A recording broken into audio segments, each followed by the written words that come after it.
Assalamu alaikum wa rahmatullahi wa barakatuh. Welcome once again to the beauty of the game. And I would like to say thank you to everybody who always gets on board. Thanks to every person who comes and advises here and there of how to improve, when to improve, and of what to improve. Today, my name is Mzee Nganda Chistomadiba Musa.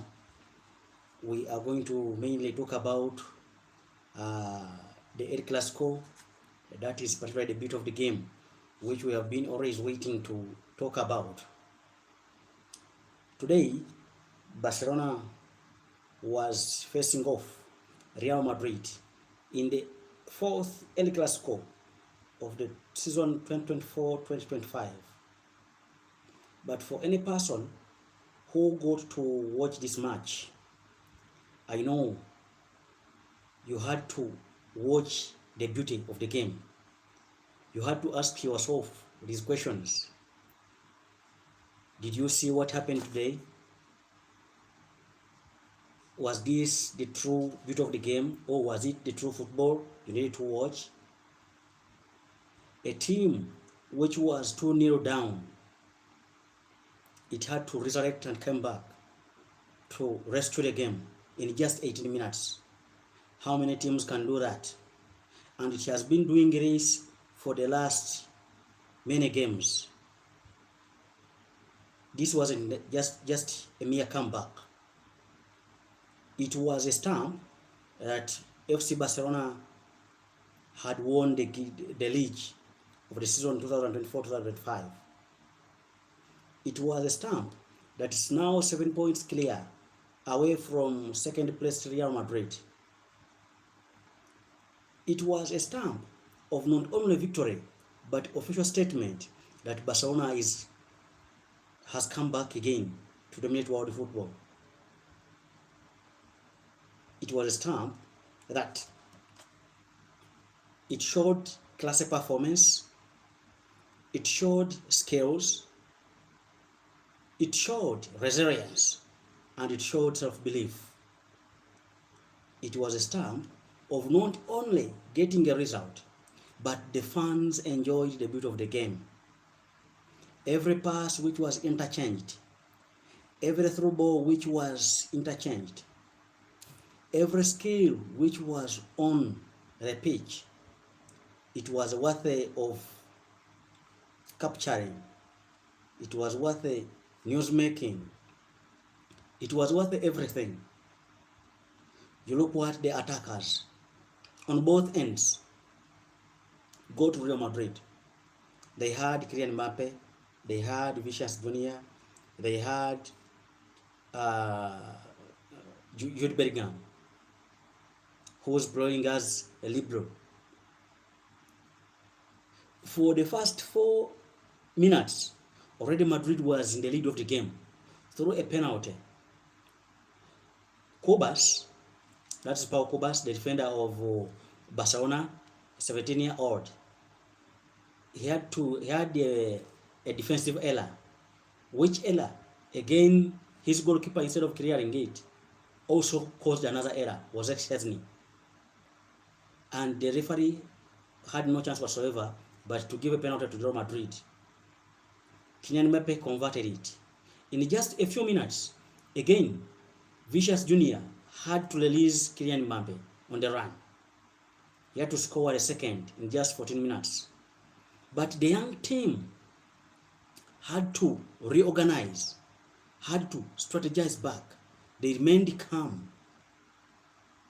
Within just 2 minutes, they had to get goal number 1 through Eric Garcia.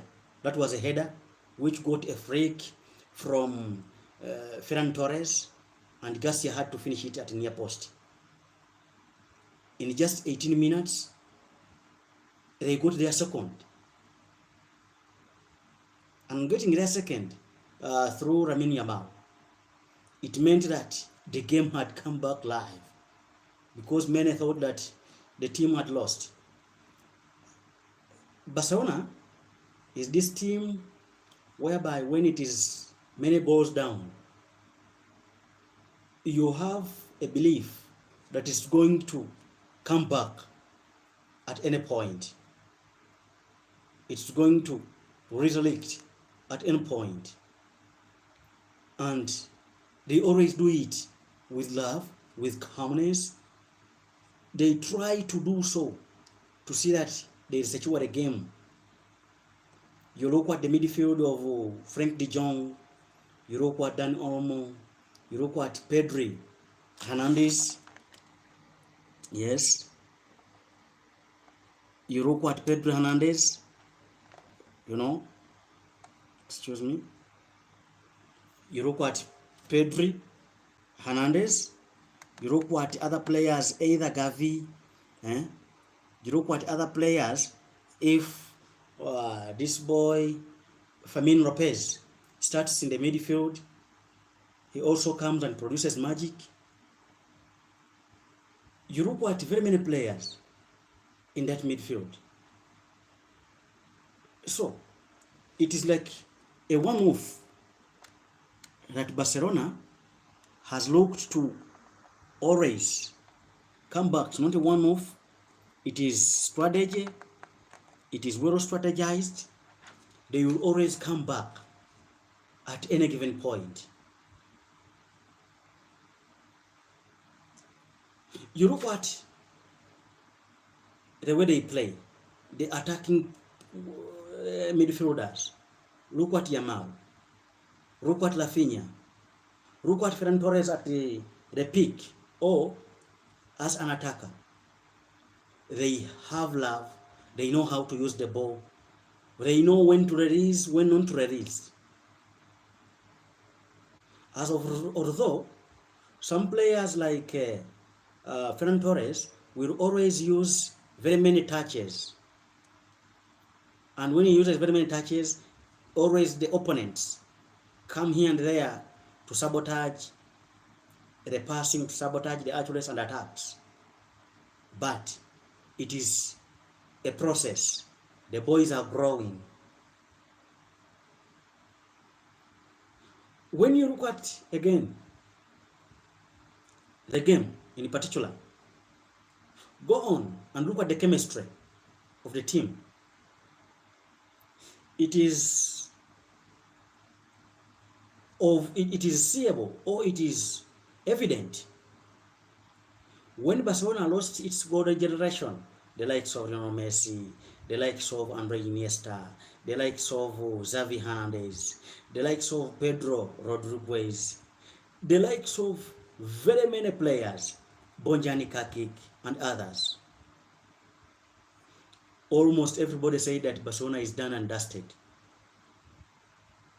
And they were saying so because the president by that time, Bartomeu, was more obsessed of just buying players than investing much time in the La Masia Academy, where the golden generation had come from.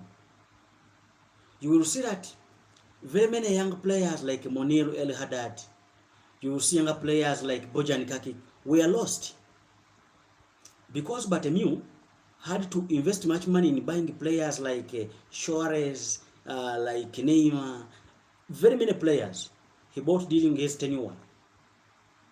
That's why even the likes of Pep Guardiola had to leave the team, had to go into some sabbatical, then he went to Bayern and now to Man City. So any team which is going to have success in the long run, which is going to have success for a longer period of time, they have to go back into their academies. They have to develop talent.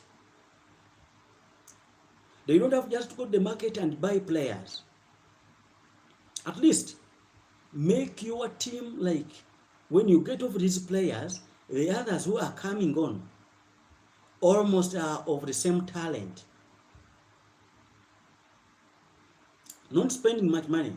Of recent, Barcelona has been in the financial crisis. It has been on the knees.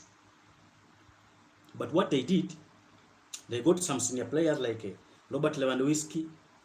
They get players like Rafinha. They got some players like Kustensen.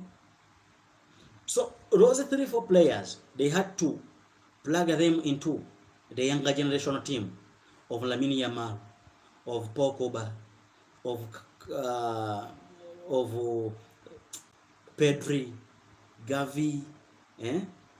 of Casado, Bernal, and others. Rami, Femin, Lopez, Torres, Baude, Gerard, Martinez, Garcia. You are seeing a very young team, but it is young. These people have been growing together. They know who plays what and how. They have a philosophy of tiki-taka style of play. They have been playing this from their younger ages up to now. So it is very difficult to beat them because this is their philosophy. And you cannot give them 1, 2, 3 goals and you think they are going to get out of touch of their playing style. They will always stick on their playing style. And when they stick on the playing style, they maintain the calmness. This is when they hurt you most.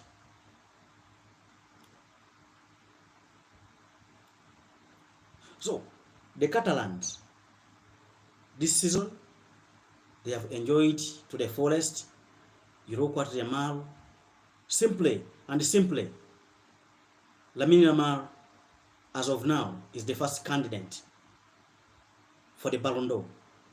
For God's sake, is the number 1 priority for the Ballon d'Or, just at 17.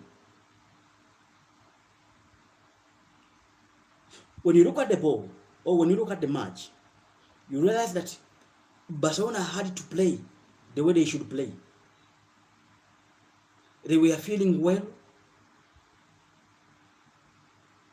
And when you are at Barcelona, just putting on that shirt, it's like the same way when you are at Madrid, to put on that white shirt, it means a lot. You have to work for it. It's not like any other teams. That's why very many players around the world, they are struggling and yearning to go and play for his mighty teams. You know?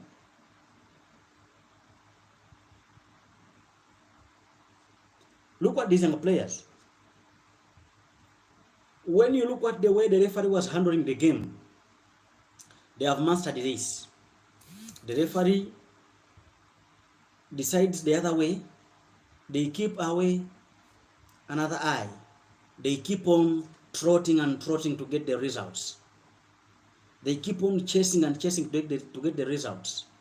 Because when you look at the goal number 5, Lopez, that wasn't a handball. It wasn't a handball. He was on the run. He was taking off defenders. The defenders had to play the ball. It tapped his hand. And the referee had to say, it's a goal disallowed. When you go to Chomani in the first half, Chomani had to handle the ball. The referee refused to give a penalty. And the boys had to remain calm. They played the way their coach told them to play. This is how come the younger boys are. Because you could say the younger boys will always complain and complain and complain. No, it wasn't the issue. It wasn't the issue. You look at the quality from the back line up the forefront. Remember, they have been missing Yuri Konde. They have been missing Barde. He has been out for some 2 weeks, and it's one of the causes of his or Barcelona's miss of being in the Champions League final, because that number costed them so much. The same way Yuri Konde costed the team so much when he got the injury in the first leg of Inter Milan. So that back line You look at the boy Martini, Gerard Martin, then you look at this side of Garcia. You are seeing that they are developing and developing, but they lacked that maturity. That's why for the last 3 games, Barcelona was conceding so much. We know it is conceding, but this time for the 3 matches, that is the match between Inter Milan first leg and Inter Milan second leg, come to the match between Real Madrid. For the first match 3-3, for the second leg of Inter Milan 3-4, for this match of the Classico, second leg of the league, you will see 3-4. You see the team has been conceding so much, and you could credit the coach for this one. I had expected that Andre Ter Stegen is going to start in the goal, but he didn't start him, surprisingly. He had to bring Wojciech Szczesny, and of which Wojciech Szczesny, he was missing somewhere, somehow. When you get him one-on-one, it is easy to score him. It's not like Andre Ter Stegen. That German goalkeeper is like Manuel Neuer. You cannot easily score them one-on-one. They are very good sweepers. They know how to use the ball. They know how to cross the gaps between the goal posts. And they make you either swerve the ball out and wide. So, it was a very entertaining game. And everybody, I think, enjoyed. For the referee who was handling the game, I know he's going to be busy in his room, resting, as the Catalans are very busy enjoying the win, because totally he mishandled the game. He was waving away the clear decisions for Barcelona, and if it lost the game, he was very much to blame. When you look at the poor defense, I think as these boys are growing up, Barcelona has to go into the market. It gets some typical defenders who can help these boys, who can be defensive covers, because it is evident whenever they are not around, the team suffers a lot. And it is always costs a team in terms of points, in terms of elimination. It will always cost them. So the management, the football scout or football director, that is Deco Anderson, the Portuguese international, should look into all ways of getting cover-ups for these young boys. Then you look at the ball, the way it is lost. Barcelona has its weaknesses.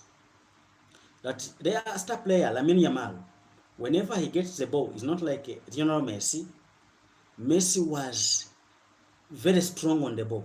You couldn't easily bring him down. But Yamal, he deals so much with the ball. He moves around so much with the ball. And sometimes he fears to take on these defenders, to go at the front. I don't know why. I don't know if the coach limits him, or it's the player who is still young and he lacks that type of bringing the ball to you. He's a very good player, but when it comes to getting the ball to the opponents, and you realize that most of the time when they give him the ball, most of the opponents are in Barcelona half, meaning he can easily take them on, the way Messi was doing it at that age. So at 17, he's still lacking that. He's still lacking it. When you go to De Jong has this luxury of also moving around the ball, not releasing it. You keep around the ball on your feet. Same applies to Dan Olmo. Dan Olmo sometimes even he overdoes it. He overdoes it. He carries, he does this, he does this, he does this. That's why he was found in transit for goal number 2. No, actually, for goal number 3. He was found in transit. They had to steal that ball. Then he was punished. I think Coach Hanfrick has to talk to these younger lads to get to know and to get to decide when to play that pass, when to control, when to release. The team lacks it. You go to Madrid, again on Barcelona, you are seeing the boy Eric Garcia, who is growing up at a very high rate. Garcia, when he crossed over to Barcelona, to Man City, the team somehow didn't get into it so much. But when he went back to Barcelona, the boy has grown up. You see, he takes decisions. He knows when to score. He knows when to run. There is that development in him. Also, when you look at Gerard Martin, is somewhere gaining the confidence. Is gaining the confidence into the game and into the team. Then, the interplay. When you look at the interplay, especially done by Pedri is a very good ball player. But this control of the game, also he overdoes it. There is a time when his friends or his teammates are on runs. They have spaces. He can easily play that splitting pass. And that splitting pass, if you remember Xavi Hernandez, he was a master at it. It is not a must that you should carry the ball, you carry the ball, you carry the ball. That ball can easily run.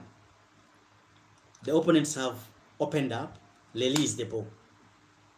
Release the ball. Release the ball to Lamine Yamal. Release the ball to Rafinha. Release the ball to Torres.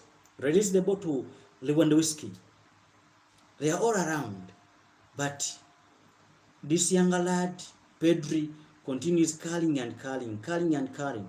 And this attracts the opponents to come out up and cover these teammates. There is certain improvement needed in his talent. He's a very good ball player, but he needs to improve when to release the ball.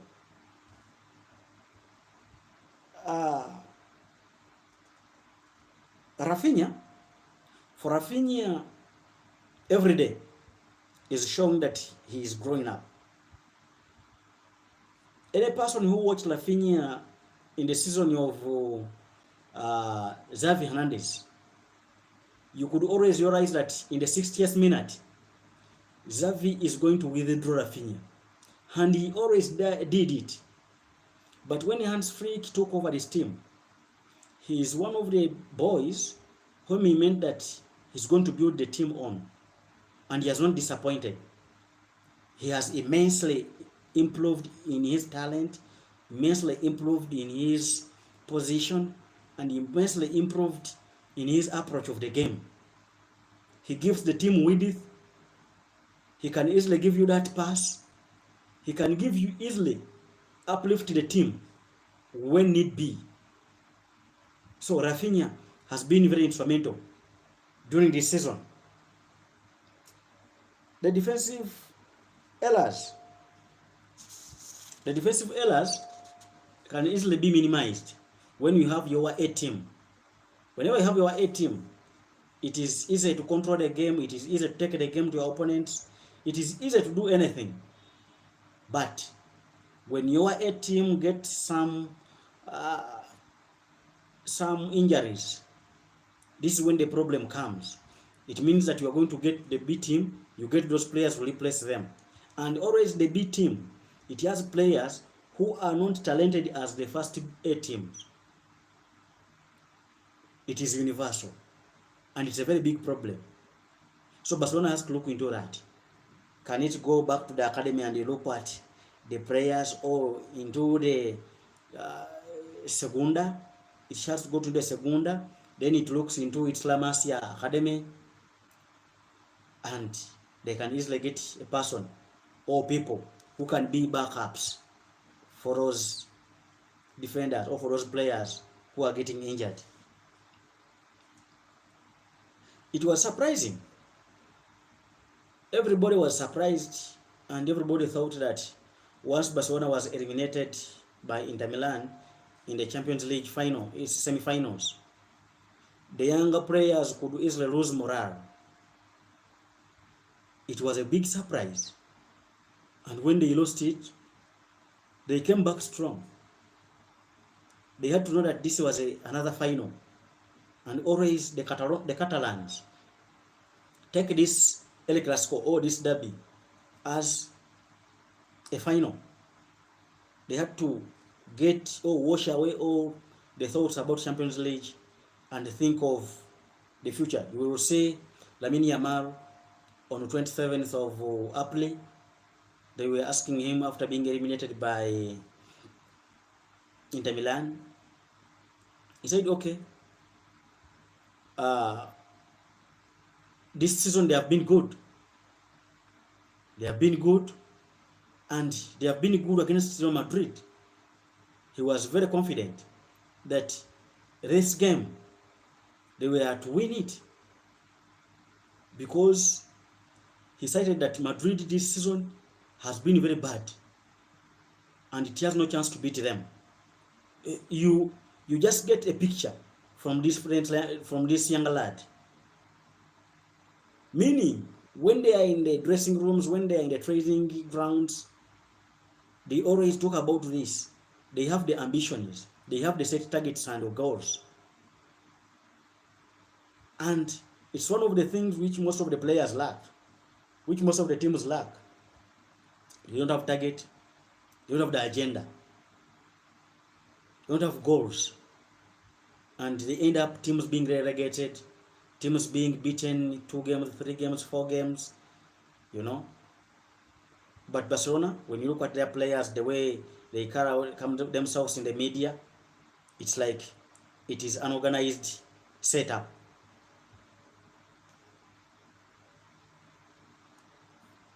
Go back to the way they have been missing Barde and the other players like Lewy, other players like Yurkunde. They didn't like wield. They had to hold back.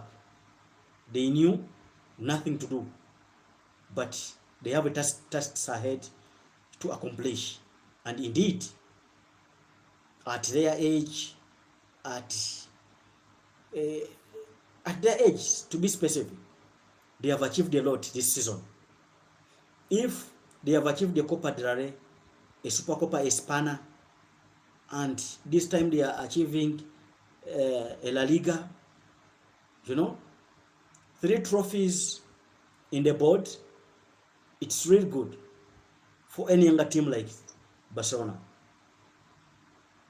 It's real, very immense contribution, very immense performance. You cannot write them off. That is history in making. A very young team getting on board like they are mature, like they are 25, 24, 23. It is very surprising. Very many teams have tried to get the trophy, but they have failed. They have failed. So this La Liga match, or this El Clasico, will always attract very many people across the globe. And this time I saw Thierry Henry, I saw people like Beckham and others who came to watch this El Clasico. I saw Travis Scott.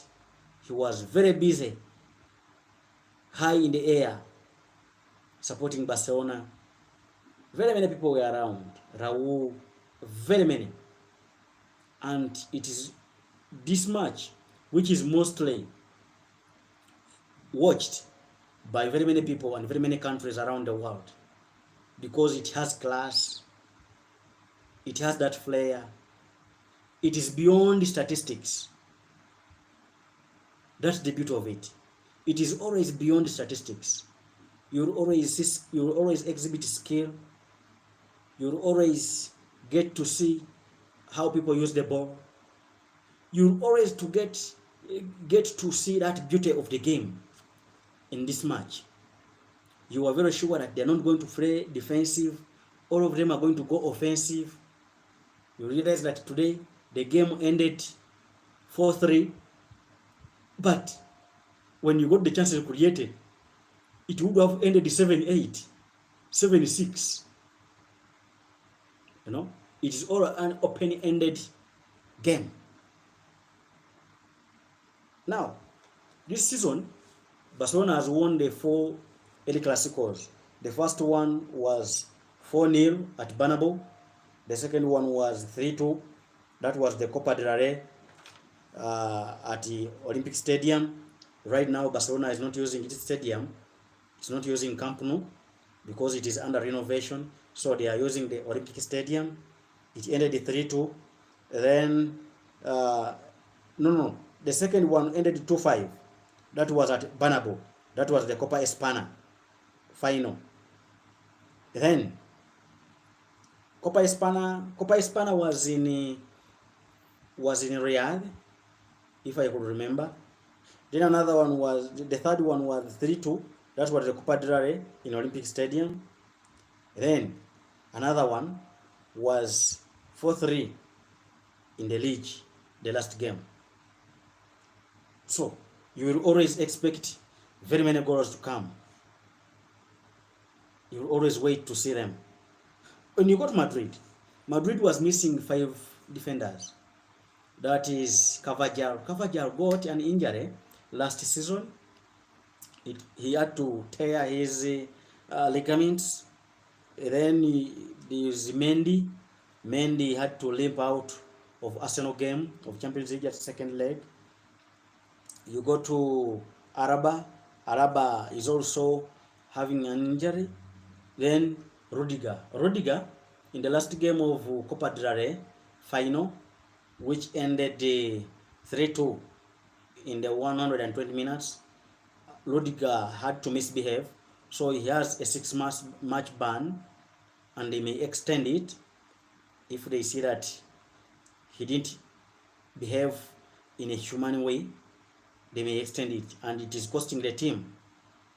So Ancelotti was missing these players so much.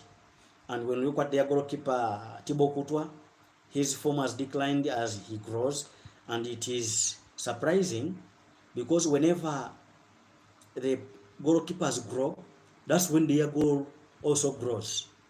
But for Thibaut Courtois, whenever he has grown, the goal is perishing. It's like he's not standing still. Maybe he's not doing the right things in the right way.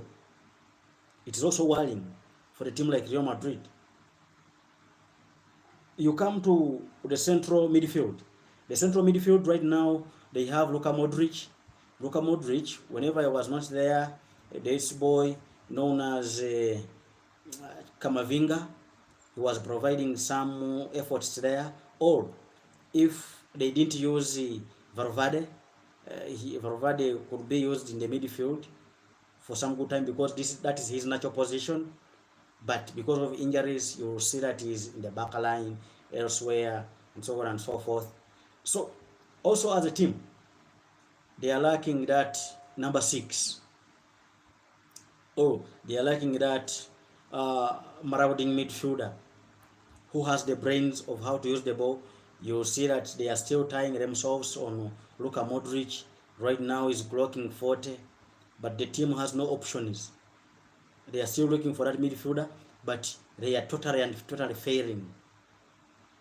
So will they get one during the summer transfer markets? Nobody knows, because what I know, next season they are going to be having Xabi Alonso coming from Bayer Leverkusen in Germany, whereby last season Bayer Leverkusen were the defending champions. Yes, were the defending champions. So this time, Capello, no, Florentino Perez is bringing their own Galactico back to see if he can handle things. Ancelotti, maybe he has a pre-contract with Brazil. He may go into South America to start coaching the national team of Brazil.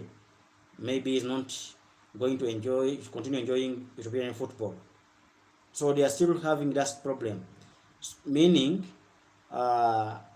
Alonso has to get ways of getting people who can play that number, of getting a person who can play the number of Mendy, because Mendy has been always found bedridden.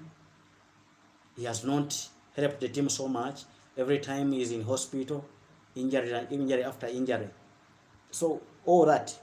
Then when you see Kamavinga and Chomani, if they empower them so much, especially Kamavinga, he has that lion heart. He can go offensive, he can go defensive, he can throw legs around, he has that pass, he has that skill, he can play around with the ball. The team Madrid has to look into all that. Can Xabi Alonso give those French internationals that liberty of using the ball, of bossing the midfield? If he does so and don't withdraw them to the back line, I think Madrid can be helped in that way. Then, when you look at Rodrigo Goes, Brazilian, this time they didn't give him any minutes. There are rumors that he's going to leave Real Madrid. I saw Barcelona wants him. That one, they cannot sell him to Barcelona. I know.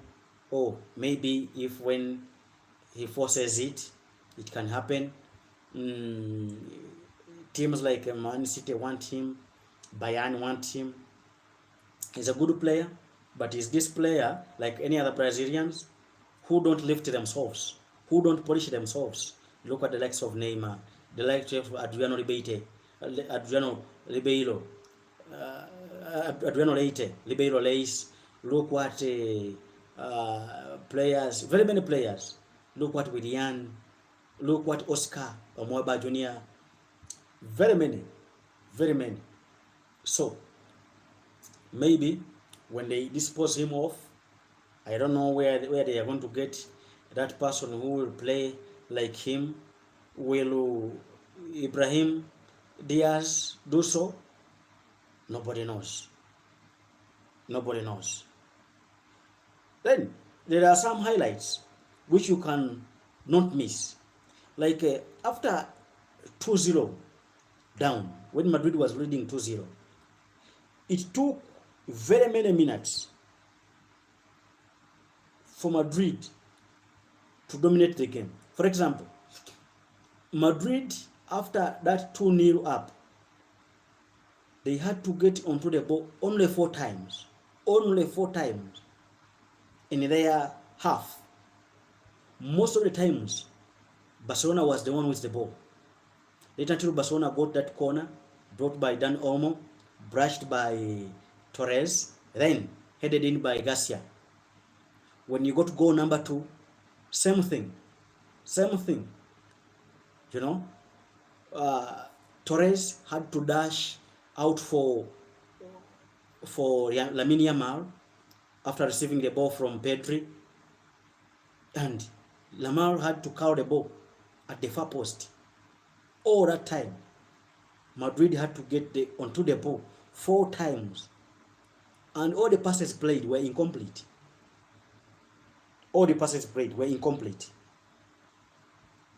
And then they had to get off Adaguila in the 45 minutes.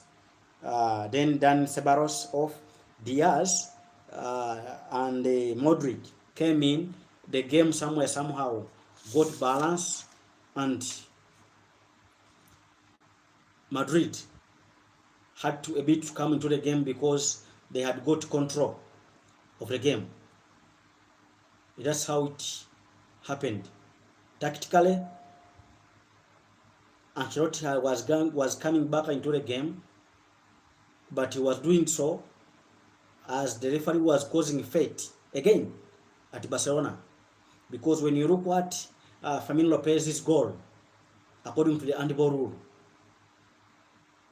it is not, the rule states that it is not considered a handball offense if it occurs during ball control or dribbling past an opponent. It is not offense if a player scores a goal after the ball accidentally touches their hand or arm, provided the touch was not immediate or the player had controlled the ball for some distance or dribbled past an opponent before scoring.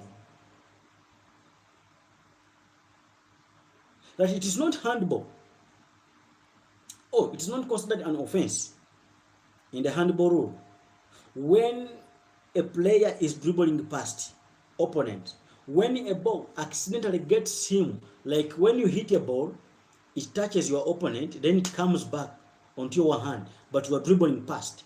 And when you go away or through the defenders of the opponents, then you score, the goal is allowed because it was not intentional for you to handle or to get a handball for that ball, either by hand or by an arm.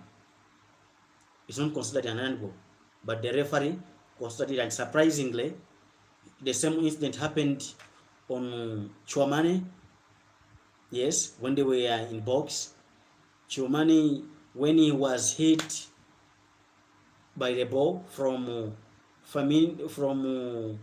Torres, the referee, when he went on to the monitor, he said it's not an handball. It's about to hand. And he considered their side, and this side had to wave it off. You know? It was surprising. But all in all, Barcelona had to win that game 4-3. And as we speak, it is 7 points clear. As it's 7 points clear, it means that maybe it needs only one game to be crowned champions. Yes, it needs only one game to be crowned champions. And for this time, or for this season, they have been very, very, very lethal at any team which came their way. It was very lethal. So, for all that, we want to thank you guys who are always around and tuned in. Thanks so much for enjoying our programs.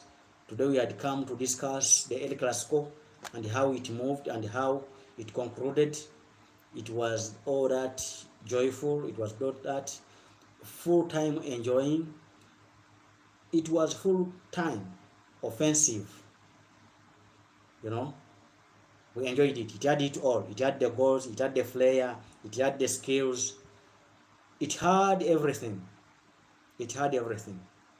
But as you know, that is the game. Either you win, you draw, or you lose. We have only 3 results. There is no any other result whatsoever. And one of my friends was telling me that, any game, to feel the pain of the game, it means that you came with only one hope of winning. But when you are free, knowing that it is a game, either my opponent can win me, or I can win, or we can draw, then you stay in peace. You live peaceful. And that is football for you. That's football for you. Some people who are weak-hearted, they become emotional. They even kick their TVs because their players didn't do what is supposed to be done. But that is football. All players on the pitch will always want to win those games, but they couldn't, or they can't win them because also other players on the opposite side, they have come to win the games. I will end here for today. Thanks for always tuning in. Assalamu alaikum wa rahmatullahi wa barakatuh. A good night to all people around Africa where it's red night. A good night to all people around Europe and Latin America, whereby the nights the time is day. Thank you so much. God bless you. Assalamu alaikum wa rahmatullahi wa barakatuh.